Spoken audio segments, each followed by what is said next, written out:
കൊല്ലുകടവ് government Mohammedan ഹൈസ്കൂളിൽ ബന്ദിപ്പൂ വിളവെടുപ്പ് നടന്നു. നിറകതിർ സീഡ് ക്ലബിന്റെ ആഭിമുഖ്യത്തിൽ കൃഷി ചെയ്ത ബന്ദികളിൽ നിന്നാണ് വിളവെടുപ്പ് നടത്തിയത്. ചെങ്ങന്നൂർ കൊല്ലകടവ് മുഹമ്മദൻ ഹൈസ്കൂളിൽ ബന്ദിപ്പൂ വിളവെടുപ്പ് നടന്നു. നിറകതിർ സീഡ് ക്ലബിന്റെ ആഭിമുഖ്യത്തിൽ കൃഷി ചെയ്ത ബന്ദികളിൽ നിന്നാണ് വിളവെടുപ്പ് നടത്തിയത്. പൂക്കളുടെ പ്രത്യേകത എന്താ? പൂക്കൾ നമുക്ക് കാണാൻ നല്ല ഭംഗിയാണ്. പൂക്കൾ അതുപോലെ തന്നെ സുഗന്ധമുണ്ട് അല്ലേ? നമ്മൾ പറയാറുണ്ട് പൂക്കളെ പോലെ ആകണം, കുഞ്ഞുങ്ങൾ പൂക്കളെ പോലെ ആകണമെന്ന്.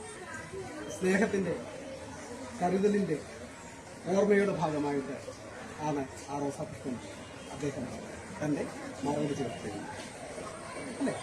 അപ്പം പൂക്കൾ മനുഷ്യഭാവനയിൽ എല്ലാ തലത്തിലും സ്ഥാനമുണ്ട്.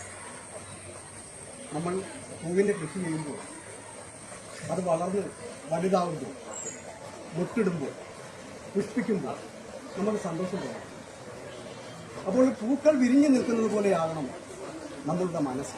പൂക്കളുടെ ഭംഗിയാണ് നമ്മുടെ വിദ്യാലയത്തിനെ ഭംഗിയാക്കിയത്. പക്ഷെ ഒരു വിദ്യാലയത്തിനെ സംബന്ധിച്ചോളം ഭംഗി കൂട്ടുന്നത് അവിടുത്തെ അധ്യാപകരും കുട്ടികളുമാണ്. ചെറിയനാട് കൃഷിഭവനിൽ നിന്ന് ലഭിച്ച വിവിധ തരത്തിലുള്ള തൈകളാണ് കൃഷിക്ക് ഉപയോഗിച്ചത്. ചെറിയനാട് കൃഷി ഓഫീസർ ആര്യ എസ് നായർ വിളവെടുപ്പ് ഉദ്ഘാടനം ചെയ്തു.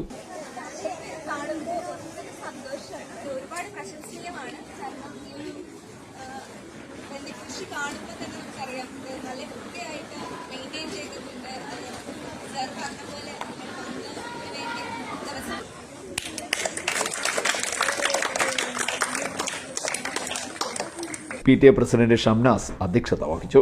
പ്രഥമാധ്യാപകൻ PC പ്രസാദ് സ്വാഗതം പറഞ്ഞു. സീനിയർ അധ്യാപകനായ